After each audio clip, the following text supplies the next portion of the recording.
Una de las cosas que me causan gracia muchas veces dentro de la inocencia de los niños, los pequeñitos, preescolares y aún menores a los que tenemos, es cuando en razón a que todavía no entienden las matemáticas,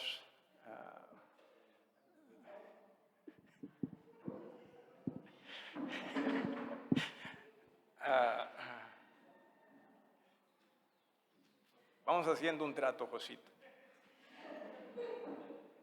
Rompes una más y compras media docena de sillas para la iglesia. ¿Sí?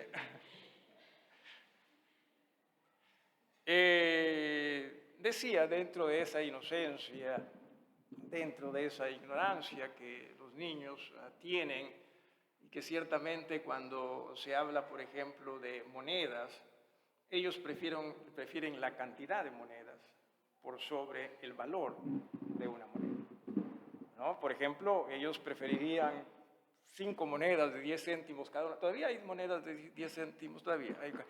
Yo puro billete. No, ellos preferirían 5 monedas de 10 céntimos cada una a una moneda de 5 soles, ¿verdad? Es así, porque no entienden el valor de, por cierto, las cosas. El pueblo hebreo, los hermanos en realidad creyentes del pueblo hebreo, tuvieron un problema muy similar, pero en lo espiritual. Ellos preferían, por ejemplo, Moisés, la ley, el reposo, los ángeles, los sacerdotes, el templo mismo, antes que a Jesús. Ellos preferían la cantidad por sobre lo valioso. Y nosotros no estamos lejos de ello, porque muchas veces nosotros más nos dejamos llevar por nuestros afanes, por nuestras ansiedades, que pensamos esto y esto, y dejamos de lado a el valioso, Jesús. Y es que entiéndase que no existe para nosotros un ser más completo que Jesús. En Jesús vamos nosotros a poder ver a través de las Escrituras que toda su labor, toda su persona siempre va a ser mucho mejor. Siempre. La labor de Jesús siempre es verdadera, justa, correcta y completa. Ese es Jesús. La sangre de Jesús y su labor no solo satisfacen los requerimientos del Padre Celestial, sino también todas las necesidades que puedan existir en nosotros los creyentes. Ese es Jesús. Ese es Jesús. Hace unos días estuve leyendo algo de la historia de nuestro país. No necesariamente desde la época colonial, sino también la pre-inca y a la vez la inca. Y una de las cosas que nuevamente venían a mi mente mientras estudiaba o leía ello, es que definitivamente el ser humano siempre ha estado en búsqueda de un Dios. Increíble los dioses que estas personas tenían. Tenían dioses, como decimos nosotros, hasta por gusto, ¿sí?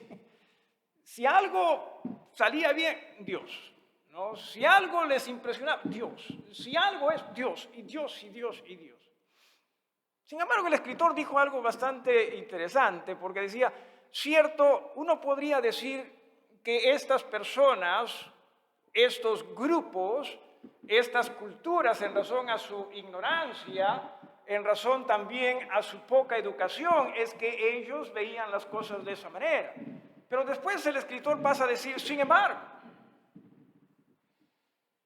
la gran Grecia y la gran Roma, en los años mozos, en los tiempos donde ciertamente ellos eran lo mejor en lo que se refiere a conocimiento, a educación y a la vez también economía, por lo menos se dice, tenían como algo así de 30,000 dioses.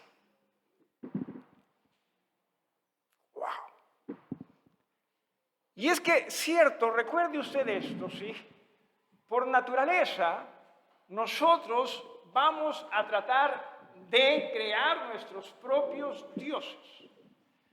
Por naturaleza, nosotros vamos también a tratar hasta de, entendiendo que hay un Dios, adorar a ese Dios, pero conforme no lo que necesariamente ese Dios quiere, sino más conforme lo que nosotros deseamos.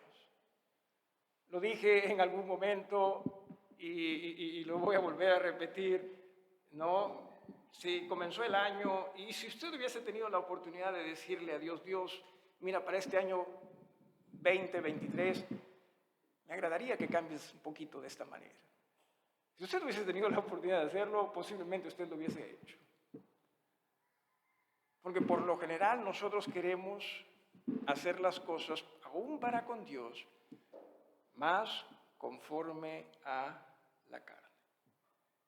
Sin embargo, nuestro Dios desea que nosotros aprendamos ya no a vivir según la carne, sino más bien según el Espíritu. Lo que desearía que en esta mañana nosotros pudiésemos comprender es lo siguiente, ¿sí? Que solo Cristo y solo Cristo y solo Cristo puede introducir a la persona eternamente, ¿sí?, dentro de la majestad de Dios. Es solo Jesús. No hay más. Es solo Jesús. En el capítulo número 9, comenzando con el versículo número 1, nos dice, ahora bien.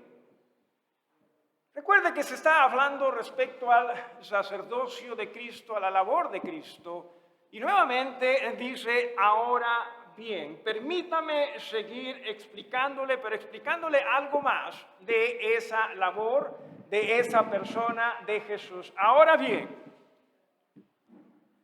aún el primer pacto, ¿sí? Aún el primer pacto, porque recuerden en el versículo anterior a este, que sería el capítulo número 8, versículo 13, dice, al decir nuevo pacto, ha dado por viejo al primero, y lo que se da por viejo y se envejece está próximo a desaparecer. Muy bien, el versículo número 9 dice, ahora bien, en el capítulo número 9, perdón, ahora bien, aún el primer pacto tenía ordenanzas de culto. Entienda usted lo siguiente, hermano,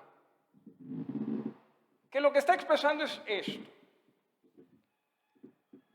que también el primer pacto menciona aquí, ordenanzas establecidas por Dios respecto a culto, adoración. ¿Sí? Y si dice también, es porque este nuevo pacto tiene también sus ordenanzas de adoración.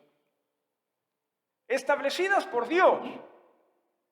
No se piense que pensamos muchas veces así. En el Antiguo Testamento sí habían ordenanzas respecto a la adoración, respecto al culto, pero en el Nuevo Testamento no, se nos dice a nosotros, no, siempre es en Dios.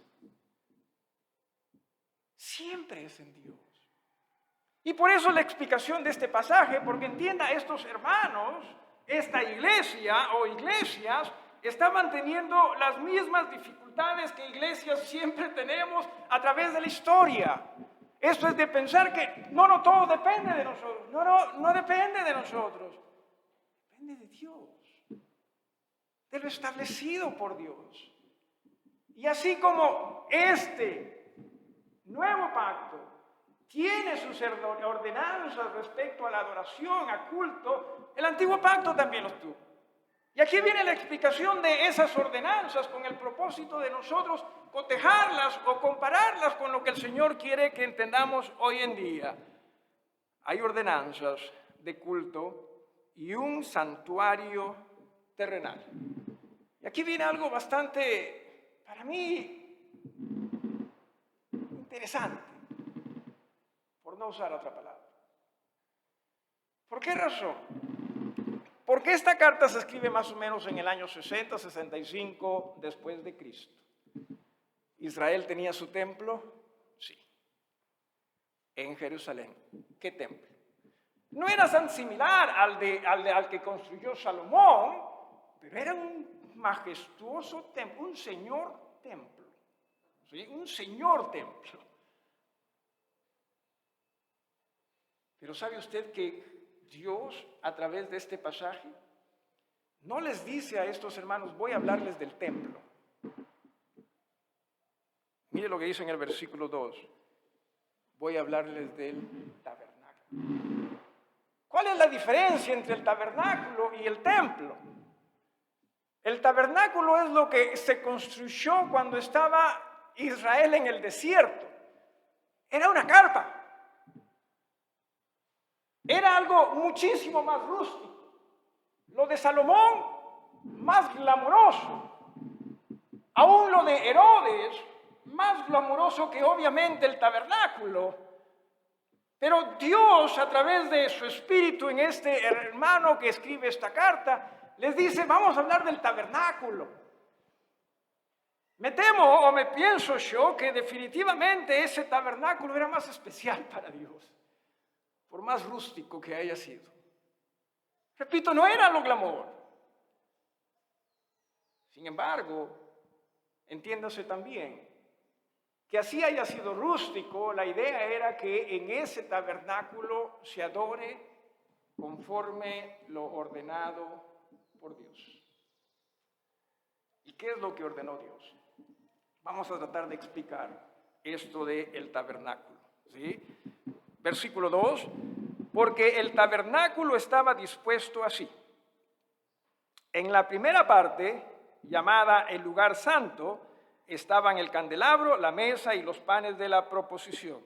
Tras el segundo velo estaba la parte del tabernáculo llamada el lugar santísimo.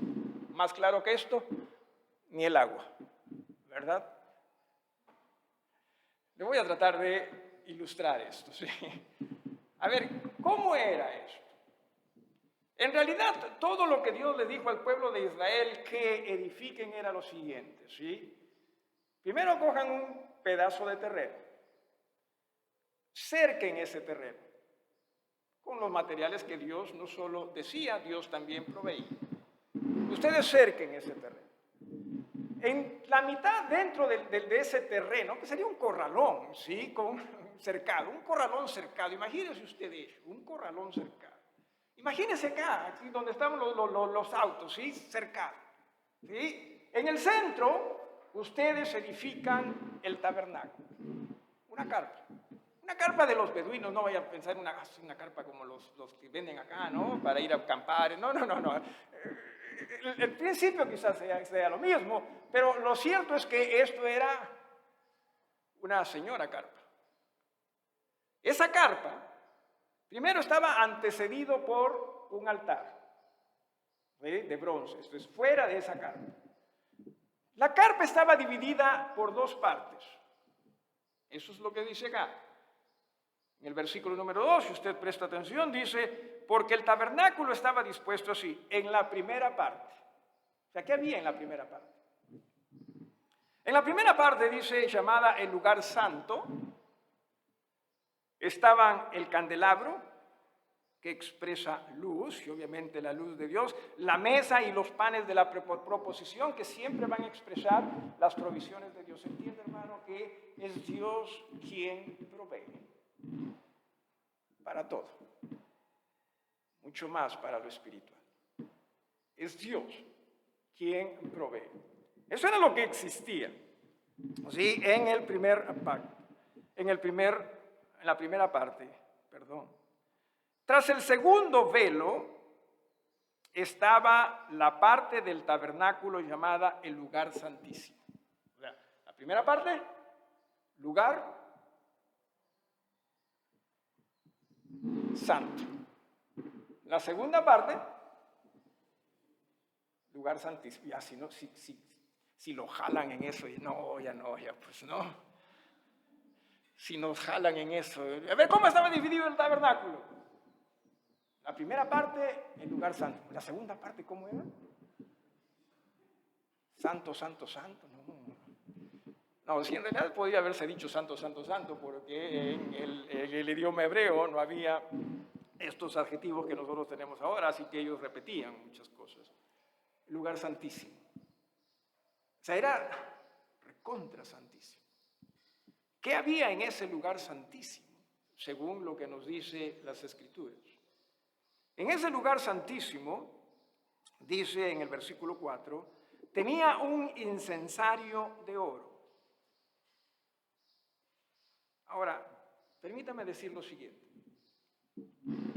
Si usted ve en Éxodo, en la Biblia, en libros también, se va a dar cuenta que este incensario de oro en realidad estuvo en la primera parte, o sea, en el lugar santo. Y la pregunta es, ¿pero por qué este hermano lo pone en el lugar santísimo? Vamos a verlo esto más adelante, pero permítame decirle lo siguiente, porque la explicación que se da acá es en base al día de la expiación, que era una de las grandes fiestas del pueblo judío. Y en el día de la expiación sí, se cogía este incienso del lugar santo y se introducía, y vamos a hablar de ello más adelante, dentro del lugar santísimo. ¿Por qué? Eso lo vamos a ver en un ratito. Entonces, supongo que por esa razón es que lo está mencionando de esa forma. Porque usted lee Éxodo, lee Levíticos y los otros libros y se va a dar cuenta, pero es que este lugar es... Perdón, esto está dentro del lugar santo, no del lugar santísimo. Supongo que esa es la razón. Pero dice, el cual tenía un incensario de oro y el arca del pacto cubierta de oro por todas partes. ¿Qué expresaba el arca? La presencia de Dios. Ahí está la presencia de Dios. Eso es lo que manifestaba el arca. No era cualquier cosa. Ese lugar, el lugar llamado Santísimo, entiéndase, no era cualquier cosa. No era cualquier cosa, hermanos, cuando también entienda usted, iglesias, nos reunimos con Dios. No es cualquier cosa. Es el momento en que nosotros nos postramos delante de la gloria de Dios en Jesús. O por lo menos eso es lo que debería ser. Por eso digo, muchas veces nosotros más miramos a Dios, servimos a Dios, adoramos a Dios, más según nuestra propia carne. No tanto según Dios. ¿Qué es lo que Dios quiere de mí? ¿Qué es lo que Dios dice de mí? Así que, cierto, eso es lo que había acá, y en esa arca, entienda usted, en esa arca del pacto, cubierta de oro por todas partes, en la que estaba una urna de oro, ¿sí? Que contenía el maná. ¿Cómo era el arca? Déjeme decirle rápidamente. ¿Sí? ¿Cómo era el arca? Más o menos. ¿Ve esa mesa? Sí, ve esa mesa. Más o menos algo así era. ¿Sí? Una mesa. En la parte de abajo era donde estaban pues estas urnas que se mencionan, ¿no? Con el maná, la vara también de Aarón que reverdeció, que expresa el poder de Dios para resucitar, para renovar, para restaurar, ¿sí? Y las tablas de piedra. Esta es mi palabra. Y sobre la parte superior, que sería el tablero superior, dice que había ahí lo siguiente en el versículo 5, sobre ella los querubines de gloria que cubrían el propiciatorio. O sea, era como que si el tablero fuese el propiciatorio, ¿sí? Y con los ángeles ahí al costado, dice, de las cuales cosas no se puede hablar en detalle. No se puede. Y tampoco necesariamente era lo más importante. Lo más importante era simplemente hacer uso de estos ejemplos para voltear a Jesús. Eso era lo más importante. En este tabernáculo habían ministerios.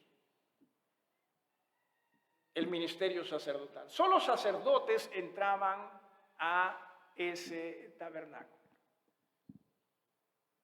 Dice en el versículo siguiente, antes de ir al versículo siguiente, versículo número 5, dice el propiciatorio. Es una palabra difícil de poder describir, pero es una palabra que expresa: en ellos se encuentra el perdón de Dios. En ello Dios encuentra algo grato. Jesús es nuestro todo. Es solo en Jesús que nosotros podemos ser gratos delante de Dios. Decía en el versículo número 6, y así dispuestas estas cosas, en la primera parte del tabernáculo entran los sacerdotes continuamente para cumplir los oficios del culto. O sea, en la primera parte, el lugar santo, sí entran los sacerdotes, obviamente en orden, había un orden establecido, y en ese lugar sí entraban los sacerdotes. ¿Habían limitaciones? Pues claro que sí. Estos sacerdotes no podían entrar al lugar santísimo. Claro que habían limitaciones. Estos sacerdotes simplemente hacían lo que Dios deseaba que ellos hiciesen. Tenían todo establecido. Una vez más, no se piense que la adoración a Dios es, hermanos, al que raso, porque eso nos gusta, ¿verdad? ¿Cómo sale? Eso nos gusta a nosotros. Porque eso es lo que nuestra carne expresa. Eso es lo que nuestra carne quiere. En cualquier situación, eso es lo que nosotros vamos a querer. Como queramos. Lo importante es que se haga como decimos nosotros, de corazón. Lo importante es que se haga conforme a Dios, y por eso es que Jesús dijo en espíritu, o sea, todo tu ser, tu alma, tu cuerpo, todo tu ser. Pero en verdad, eso lo establecido. Y ojalá que nosotros pudiésemos comprender ello cuando se trata también de servir, de ministrar como sacerdotes que somos en Jesús, que ministremos no conforme a lo que nosotros queremos. Porque muchas veces nosotros no, pero qué sé yo esto, yo soy así. Está bien que seas así. Pero ¿sabías que Dios, tu Dios, es poderoso para cambiarnos? Claro que lo es. Y ciertamente que lo es. Dejemos que ese nuestro Dios nos cambie. Por eso es que la Biblia nos repite en Hebreos: si oyeres hoy su voz. No es como tú lo quieras, no es como yo lo quiera, es como Él lo quiere. Si oyeres hoy su voz. Entonces, esas eran las limitaciones de los sacerdotes. No podían entrar así. En alguna ocasión, sí, sacerdotes ofrecieron algo que no estaba conforme a lo establecido, Dios los hizo desaparecer. Sí, eso es lo que hizo Dios. ¿Entiende, hermanos? Nosotros no vamos a poder agradar a Dios simplemente en razón a que somos así. Es todo de acuerdo a lo establecido por Dios, y en este caso Jesús. Versículo 7. Pero en la segunda parte dice: solo entraba el sumo sacerdote. O sea, en el lugar santísimo, ya les dije, los iba a probar de nuevo, pero ya lo dije, el lugar santísimo. ¿Cómo se llamó el primer lugar? Ya se confundió usted. El lugar santo, ¿cierto? En ese lugar santísimo, entraba solo el sumo sacerdote. ¿Sí? Una vez al año. También tenía sus limitaciones, porque lo hacía una vez al año en ese día llamado Día de la Expiación. Esa era la fiesta. Y por eso es que les dije, sí, posiblemente en razón a que se está hablando del Día de la Expiación, como era un lugar muy oscuro, y si era muy oscuro, no había ventanas, no existían ventanas.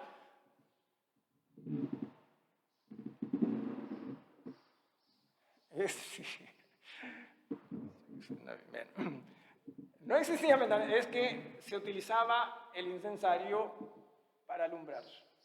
De lo contrario se tropezaba, de lo contrario quizás hasta botaba el arca, ¿sí? Porque era muy oscuro. Por eso es que se dice acá, el incensario estaba en el lugar santísimo. Pero Vamos con esta segunda parte. Dice, pero en la segunda parte, solo el sumo sacerdote una vez al año. Y miren las limitaciones. No sin sangre, la cual primero ofrece por sí mismo y luego por los pecados de ignorancia del pueblo. O sea, ¿qué hacía este sumo sacerdote? Decíamos, ahí está el arca, sí, ahí está el arca. Él entraba así a este lugar santísimo y entraba con sangre de animales, obviamente.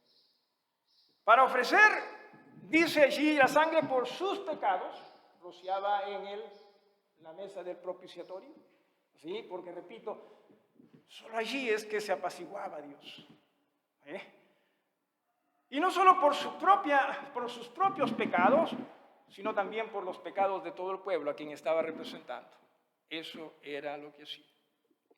Eso era el tabernáculo. Y era algo, sin duda, sí, espectacular para el pueblo de Israel. Era algo, sin duda, que a ellos, sí, les llamaba muchísimo la atención y era un momento de también muchísimo asombro. Por eso es que les fue difícil dejar ello. Claro que les fue difícil. Pero mire lo que dice en el versículo 8, el Espíritu Santo. Una vez más, el pueblo, estos hermanos, ¿sí? Estos creyentes, estas personas que creían en Jesús, ellos pensaban, no, tenemos que seguir haciéndolo, porque eso es espectacular, eso es asombroso, tenemos que seguir haciéndolo. Pero nuevamente, sí, ¿con qué facilidad nosotros podemos adorar a Dios según la carne? Porque no era lo correcto. Por eso es que en el versículo número 8 dice el Espíritu Santo. ¿Por qué razón? Porque si usted y yo vamos en verdad a adorar a Dios, necesitamos adorar a Dios según la dirección del Espíritu Santo. Es lo que debieron haber hecho estos hermanos. Pero no lo hicieron. Es lo que deberíamos hacer nosotros. Pero muchas veces usted y yo no lo hacemos tampoco. Usted y yo tratamos de adorar según lo que nosotros creemos debemos hacer.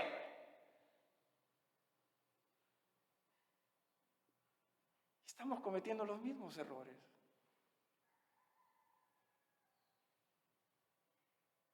El Espíritu Santo quiere algo distinto. Ojalá que usted entienda, hermana, que claro que sí, Dios quiere algo mejor para usted y ese algo mejor está solo en Jesús. Y a eso le va a guiar el Espíritu de Dios. Para que usted y yo entendamos, sí, en Él está todo. Porque ¿se ha dado usted cuenta que hemos leído esto, hemos estudiado esto? Dios en Jesús, y lo vamos a leer también acá, está trabajando, Jesús está trabajando intensamente está trabajando por su santidad y la mía. No, Jesús no está trabajando con el propósito de que las cosas en su vida salgan como usted y yo querramos. No está trabajando para ello. Según lo que nos dice la Biblia Él está mediando con el propósito de que nosotros seamos más y más conforme a la santidad de Dios manifestada, expresada en la persona de Jesús. Para eso está trabajando Dios en Jesús.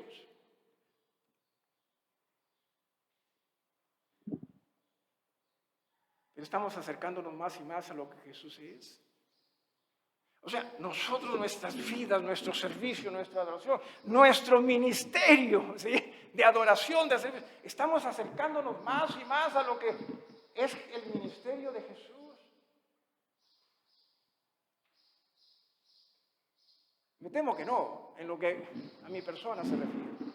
Y la pregunta es, ¿pero por qué no?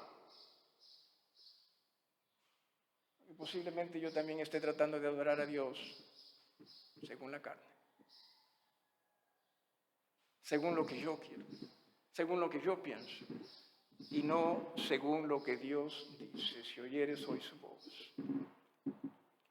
Porque ¿se da usted cuenta cómo nosotros tratamos de justificar nuestras acciones, nuestras faltas, nuestros pecados? ¿Se da usted cuenta cómo tratamos de justificar? Es más, muchas veces hasta le echamos la culpa al otro, ¿no? En matrimonios esto es muy común. ¿no? Faltamos contra Dios en la forma quizás como nos tratamos el uno al otro. ¿Y a quién le echamos la culpa? Por culpa de él o de ella. Es lo que muchas veces hacemos. En iglesias también hacemos eso. Cuando lo que necesitamos hacer es, Señor, ayúdame a ver las cosas según tu Santo Espíritu en tu palabra. En tu palabra. Entender que tú estás ministrando con el propósito de que yo sea más y más como Jesús. ¿Qué tanto estamos siendo más y más como Jesús? Honestamente, ¿qué tanto estamos siendo más y más como Jesús? ¿Por qué es importante ello? Dice, dando el Espíritu Santo, versículo 8, dando el Espíritu Santo, a entender con esto que aún no se había manifestado el camino al lugar santísimo, entre tanto que la primera parte del tabernáculo estuviese en pie. Les está diciendo, miren, ustedes están que siguen adorando según este tabernáculo, ¿sí? Y en este tabernáculo, entiéndase, mientras la primera parte existe, ¿cómo se llama la primera parte? Lugar santo. Mientras esta primera parte existe, ustedes no van a poder tener acceso a la segunda parte. ¿Cómo se llama la segunda parte? No van a tener acceso. O sea, mientras nosotros, hermanos, tratemos de adorar, de servir a Dios según la carne, no vamos a poder entrar a ese lugar santísimo. No se puede. Porque no lo estamos haciendo según Jesús. Cuando se trata de salvación, entiéndase que cuando la gente busca salvación, pero basado simplemente en lo que ellos quieren, no se va a poder. No se va, es imposible. Nosotros también, hermanos, cuando entendamos, ¿sí? Vamos a querer servir, adorar a nuestro Dios basado en la... No vamos a poder entrar. Por eso es que tanto nos dice ese Jesús, hey, vengan a mí. Vengan a mí, yo quiero renovarlos, yo quiero regenerarlos, yo quiero restaurarlos, yo quiero definitivamente transformarlos, yo quiero, ¿sí?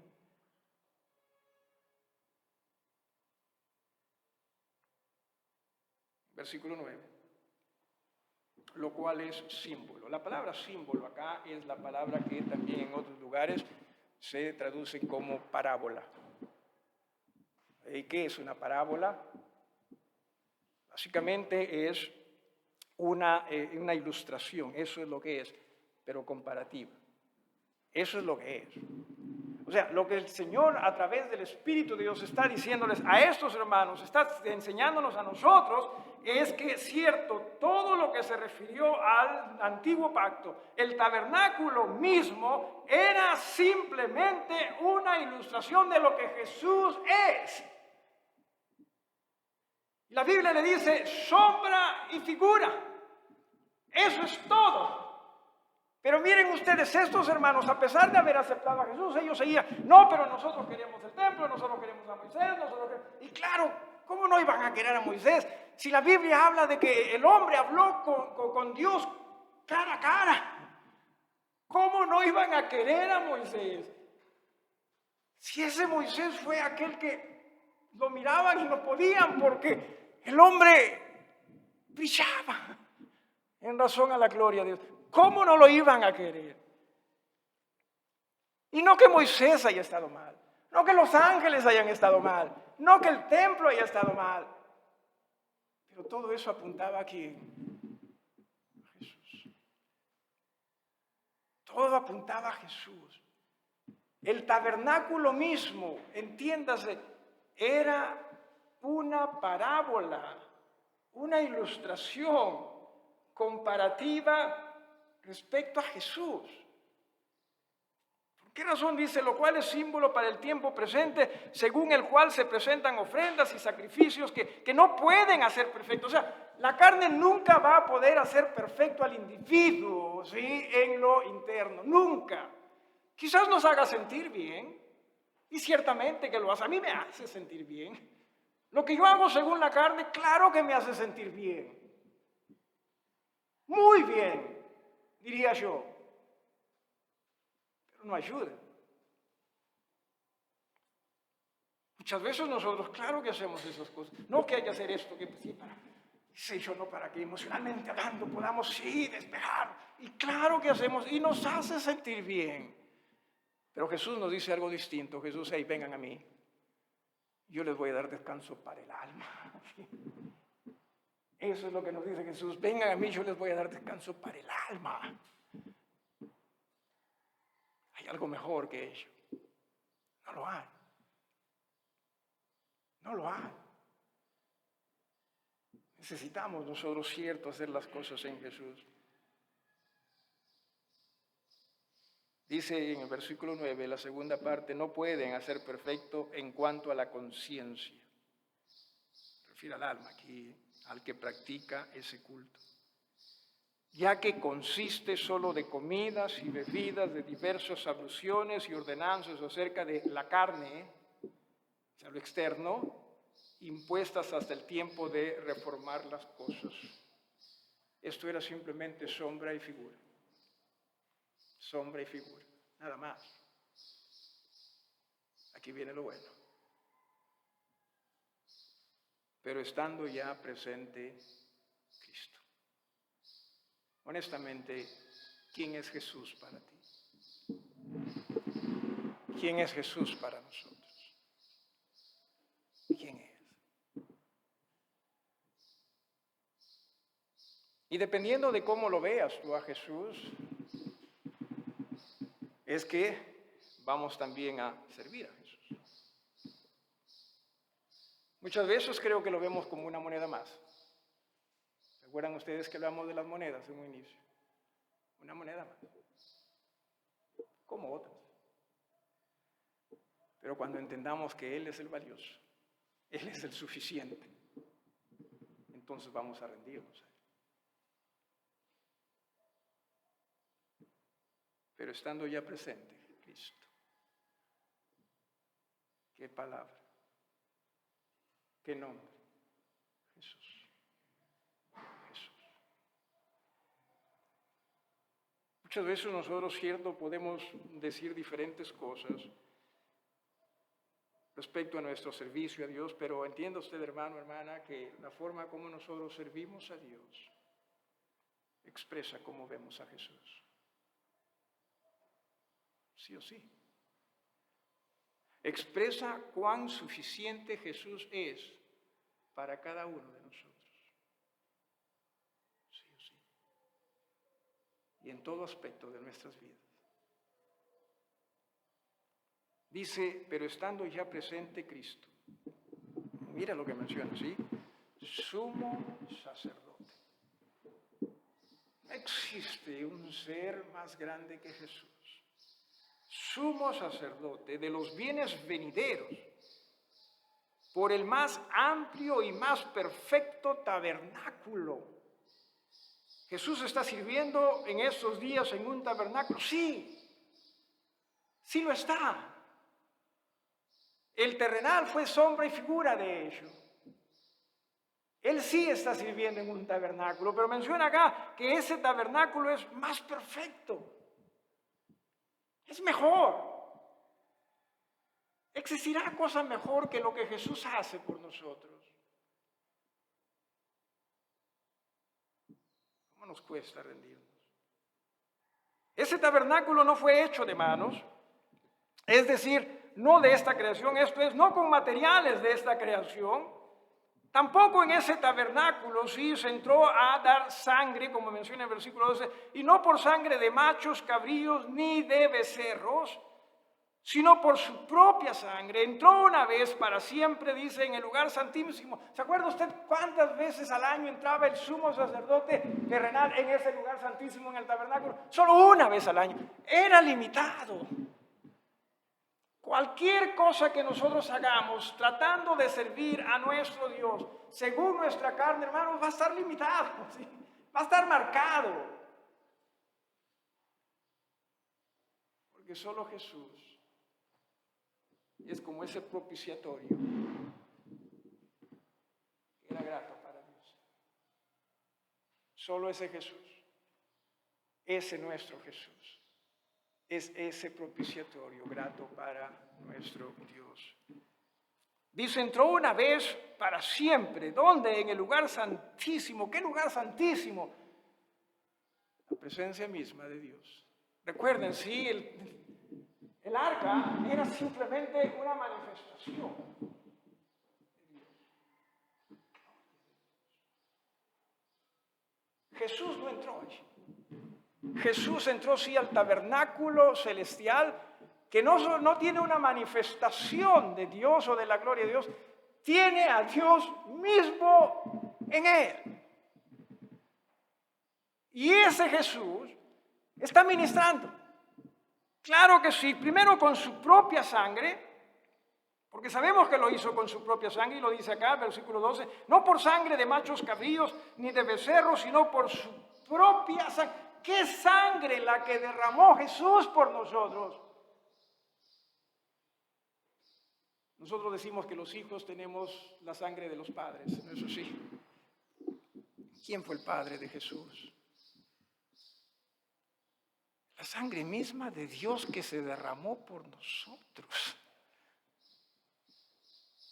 Y mire cómo muchas veces nosotros tratamos ese sacrificio.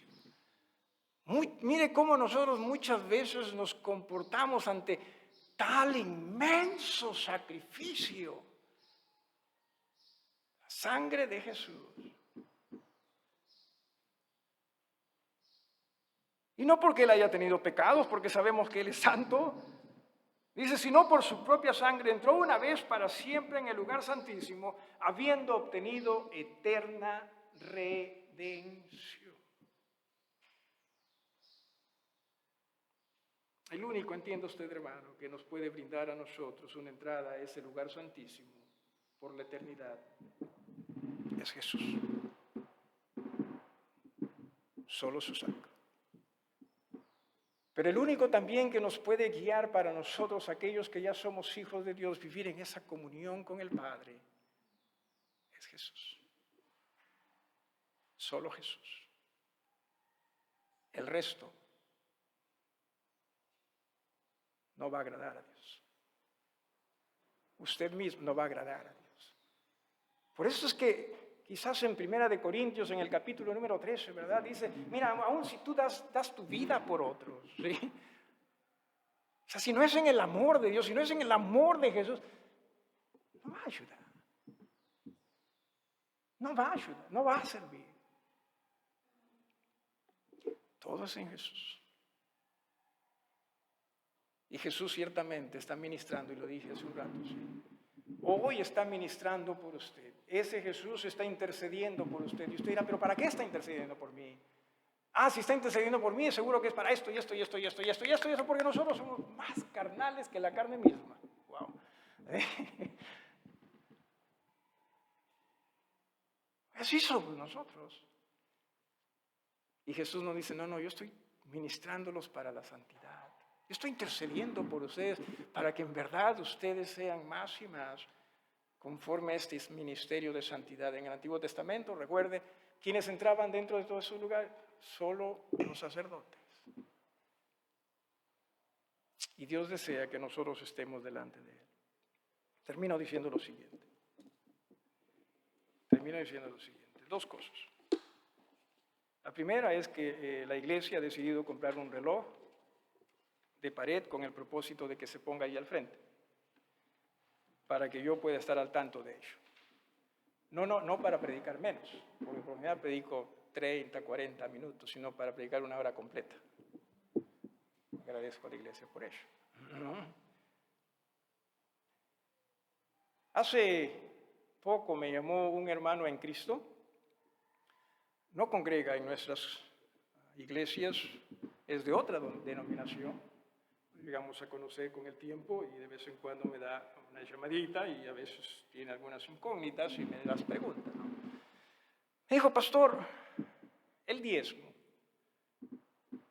¿debemos dar diezmo? Porque en el Nuevo Testamento no se dice tal cosa. No se habla. En realidad no hay un mandato, en todo caso, de que se dé el diezmo. No hay un mandato. Me dice, ¿se debe dar el diezmo? le dije, a ver, hermano, mira, te lo voy a poner de esta forma. ¿Sí? En el Antiguo Testamento, el pacto fue firmado con la sangre de animales y Dios estableció el diezmo. El nuevo pacto se estableció con la sangre de Jesús. Yo creo que en agradecimiento a nuestro Dios, el todo debe ser de Él. El diezmo, muchas veces nosotros si damos diezmo sentimos como, ya llegué a la madurez espiritual porque sí, ya doy el diezmo. Ojalá que usted, hermano, sea maduro en el Señor. Pero ojalá que en esa madurez entienda, todo es de Él. No todo lo voy a dar en la ofrenda, pero que entienda que aún lo que no pongo en la ofrenda es de Él y para Él. Porque nosotros como malutilizamos, ¿verdad?, lo que nos queda y en cosas aún que ofenden a Dios. ¿O no es así? En cosas hasta que nos alejan de Dios. Lo hacemos. ¿Qué estoy diciendo con esto? Hermanos, en razón a Jesús, usted y yo deberíamos rendir nuestras vidas a Él. Sí, Señor, ¿qué quieres que yo haga? Porque ahora entiendo, tú eres todo. Tú eres suficiente. Y como dice la Biblia, en Jesús estamos completos. Y lo estamos. Porque Jesús no está simplemente ministrando para lo que viene. Jesús está ministrando por la eternidad. Desde el momento en que tú llegaste a hacer las paces con Él, Él está ministrando por ti y lo va a hacer por la eternidad. Eso es lo que Él está haciendo. Dejemos de servir según la carne. Aprendamos a rendirnos a Él. A rendirnos a Él. Hace poco leí algo y dije hace un rato lo último. En todo caso tengamos la oración y después ya le digo esto, cosa que sí ya no quedó mal, ¿no? Hace poco leí algo respecto al tema de iglesia que honestamente me da pena muchas veces lo que leo del tema de iglesia.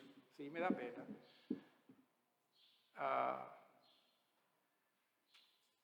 Entendamos lo siguiente, ¿sí? Que hay 2 o 3 cosas que Dios utilizó en la Biblia, en el Nuevo Testamento, como metáfora para referirse a la iglesia. Número 1, el cuerpo. ¿Sí? Número 1, el cuerpo. Número 2, un edificio. Porque a veces nosotros pensamos que yo puedo ser iglesia a un apartado. Es imposible. Es imposible. O yo puedo ser iglesia a un apartado del edificio. Es imposible. O sea, no puede haber en este sentido, sí, una iglesia individualizada en una persona. No hay. El cuerpo, cierto, tiene muchos individuos. Claro que sí. Pero sigue siendo todo un cuerpo. Un edificio, sí, tiene muchos ladrillos y ojalá que usted entienda que usted es uno de ellos. Pero no se trata, no, pues yo soy ladrillo solito y voy a hacer mi iglesia. No se puede. No hay tal cosa. Pero nos gusta. ¿Por qué nos gusta eso? La carne. No es necesariamente el espíritu. Es la carne. Y nos gusta eso. Rindámonos a Dios y entendamos que ciertamente hemos sido bendecidos por Él, su propia sangre. Y Él está ministrando por usted, por mí, con el propósito de que seamos más como Él, más conforme a su santidad. Nos ponemos todos de pie, por favor, nos dirigimos al Señor en oración.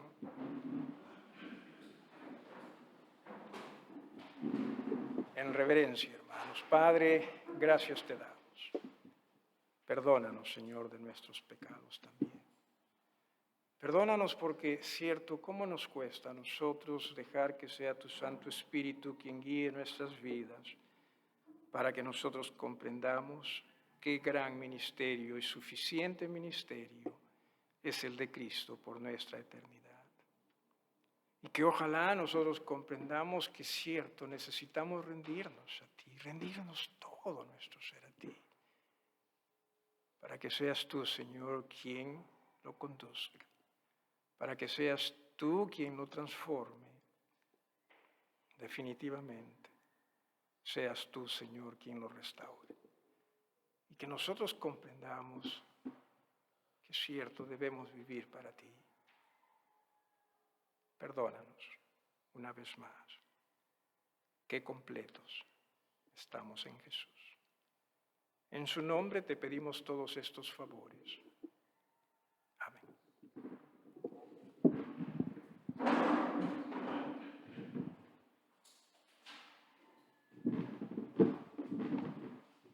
Ahí puestos de pie vamos a buscar el himno número 158.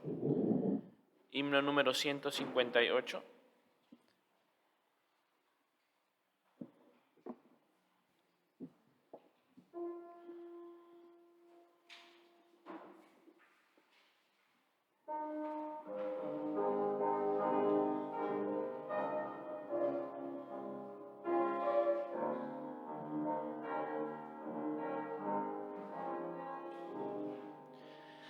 A ti, mi Señor Jesucristo, a ti que eres lleno de gloria, yo quiero, amoroso Maestro, hoy gozoso cantar de tu amor.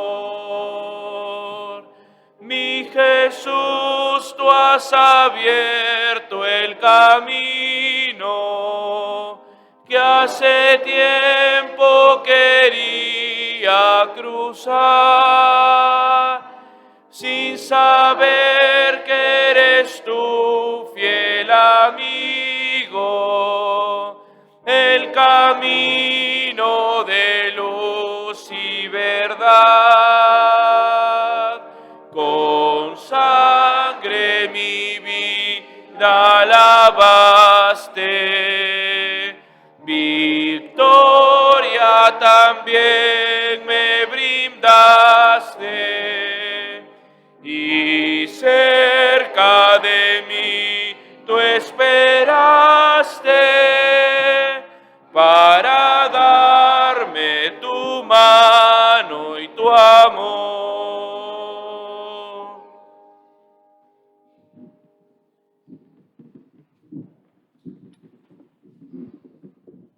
Aún las ordenanzas del antiguo pacto existían.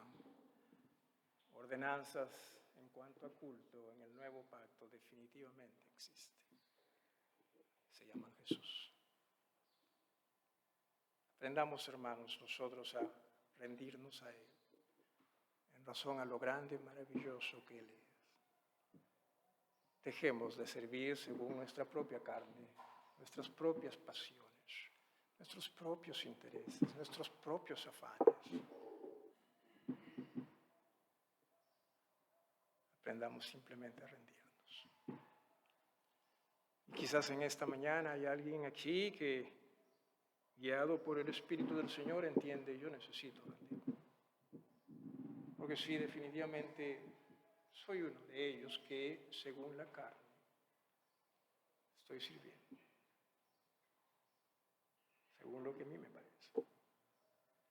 Y la idea es, según Jesús, aquel que está ministrando por nosotros en ese tabernáculo más perfecto, con mejores sacrificios, mejor labor. Y hoy quizás usted quiera decirle: Padre, cierto, perdóname. Yo necesito aprender a rendirme a ti. ¿Habrá alguien que quiera decirle eso? Aprendamos en verdad a entender: en Él estamos completos. Solo en Él. ¿Habrá alguien que quiera decirle eso a Dios? Señor, perdóname.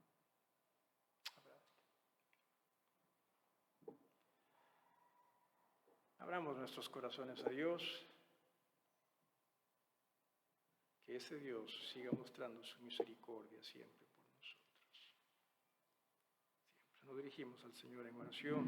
Hermano Eduardo, por favor, diríjanos, despídanos en esta oración.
Amén.